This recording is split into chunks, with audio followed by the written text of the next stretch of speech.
The film opens with a chilling prologue in a fog-drenched Russian forest.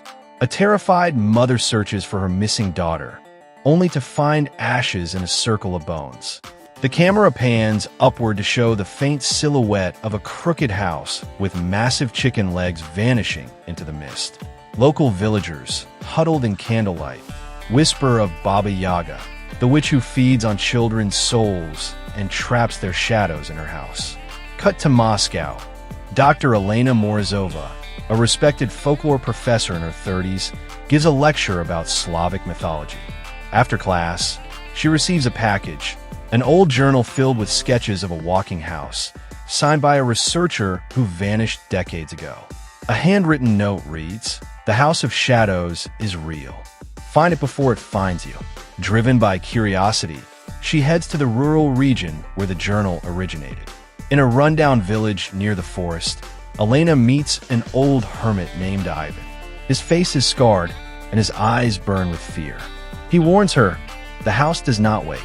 It calls, and once you hear its song, you belong to it. Ivan tells her to leave immediately, but presses a carved wooden talisman into her hand, muttering that only fire can free those who are trapped. Elena takes note, but continues deeper into the legend. Elena is joined by two companions. Daniel, a skeptical American journalist chasing a sensational story. Mikhail, a local guide who knows the forest but fears its superstitions. As they trek deeper, the air grows unnaturally cold. Whispers echo between the trees, and the path twists in ways that don't make sense. The group circles back multiple times, realizing the forest itself is alive, guiding them towards something. Through the mist, they see it, an enormous crooked house perched atop grotesque chicken legs. The structure breathes, shifting as if alive. Its windows glow faintly red like eyes. Mikhail panics, drops his pack, and flees into the woods. Elena and Daniel, frozen with awe and terror, watch as the house lowers itself, its legs folding inward like an insect preparing to strike. The front door creaks, open with a groan that sounds almost human. A rancid wind escapes, carrying the faint sound of children's laughter. Against her instincts, Elena insists on entering, convinced this discovery could redefine folklore history. Daniel, driven by ambition, follows with his camera rolling. The door slams shut behind them with a thunderous finality. Inside, the house is a nightmare. The floorboards pulse like veins beneath their feet, and the walls drip with black ichor. Shadows move independently, stretching across the room as though alive. From somewhere deep within, they hear faint sobbing. A portrait on the wall suddenly blinks, its eyes tracking Elena. Daniel records everything, whispering, "This is gold." As they walk down a hallway, their shadows detach from their bodies. The doppelganger-like shades attack with sharp, clawed hands. Elena remembers a Slavic prayer she once studied and chanted in desperation. Her shadow shrieks and dissolves back into her body. Daniel barely survives, his shadow leaving a bloody scratch across his chest before merging again. Baba Yaga manifests, tall, skeletal, draped in tattered robes, with gray hair falling in ropes and iron teeth glinting in the candlelight. Her eyes blaze like burning coal. She mocks them, hungry little mortals, always sniffing at doors they should not open. The house shudders at her voice. Daniel trembles, but keeps filming, convinced this will make him famous. Baba Yaga doesn't kill them yet. Instead, she proposes a game. Survive 3 trials, and she will release them. Fail, and their souls will feed the house forever. Elena resists, but realizes the only way forward is to play. The witch carves symbols into the air, and the house transforms, reshaping itself into a maze of horrors. They are led into a grand dining hall where a banquet is laid out. Plates of meat, bread, and wine. At first, it looks tempting, but on closer inspection, the food is rotten, crawling with maggots, and the meat is clearly human. Baba Yaga commands them to eat. Hunger gnaws at them. Elena refuses, spitting on the table.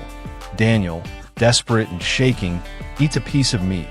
His skin grows pale, his eyes bloodshot. He whispers, "I feel strong," though it's clear corruption has begun.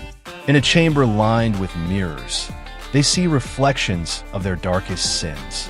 Elena sees herself ignoring her dying mother's last phone call. Daniel sees a past scandal where his lies ruined an innocent man's career. The reflections taunt and accuse them. Daniel breaks down, screaming. His reflection pulls him into the glass, leaving his body trapped, screaming behind the surface. Elena, sobbing but resolute, recites her prayer again and smashes her mirror, breaking free. Elena finds herself in a labyrinth of corridors lit only by faint candlelight. Shadows of lost children emerge, tugging at her clothes, crying for help. Each child whispers her name. She realizes these are the souls of Baba Yaga's victims, trapped forever. The true trial is cruel. If she tries to help them, she will be trapped too. With tears streaming down her face, she pushes forward, ignoring their pleas until the door opens. Exploring further, Elena discovers a ritual chamber filled with bones forming the foundation of the house itself. A journal belonging to the researcher she'd heard about is nailed to the wall with a human hand. It reveals the secret. Baba Yaga's immortality comes from binding souls to the house. The house is not merely a home. It is her phylactery, a living prison feeding her power. Daniel reappears, but he is no longer fully human. His skin is gray, his veins black. He whispers that Baba Yaga has promised him freedom if he delivers Elena. He attacks her, dragging her toward the witch.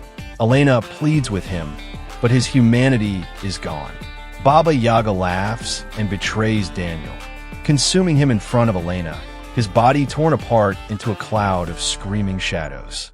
Remembering Ivan's warning, Elena studies the symbols in the ritual chamber. She realizes the carved rune she was given is a fire sigil meant to break Baba Yaga's bond. She lights a torch from the chamber's brazier and paints the rune in ash on the walls. The house reacts violently, shaking and roaring like a beast in pain. The house begins collapsing around her. Walls twist and claws emerge from the floor. Baba Yaga transforms into a monstrous figure with wings made of shadows, towering over Elena. The air fills with black smoke and the cries of children. Shadows swarm, clawing at Elena as she fights her way toward the witch with her torch. Elena, chanting the Slavic prayer through gritted teeth, drives the torch into Baba Yaga's chest. Fire erupts from the witch's body, spreading through the house. Baba Yaga shrieks, her form cracking like glass as flames consume her. The trapped children's shadows rise, screaming, then dissolve into light. The house convulses violently before collapsing into ashes. Elena staggers out into the clearing as the sun rises. For the first time, the forest feels alive with warmth instead of dread. Birds sing faintly. Exhausted, she collapses, clutching the talisman. Villagers later find her unconscious, whispering that perhaps the curse has finally been lifted. As the camera pans across the smoldering ruins, a small bone doll sits untouched in the ashes. Its eyes glow faintly red, and a child's voice whispers softly, "The House of Shadows always rebuilds." The screen cuts to black, teasing the possibility of Baba Yaga's return.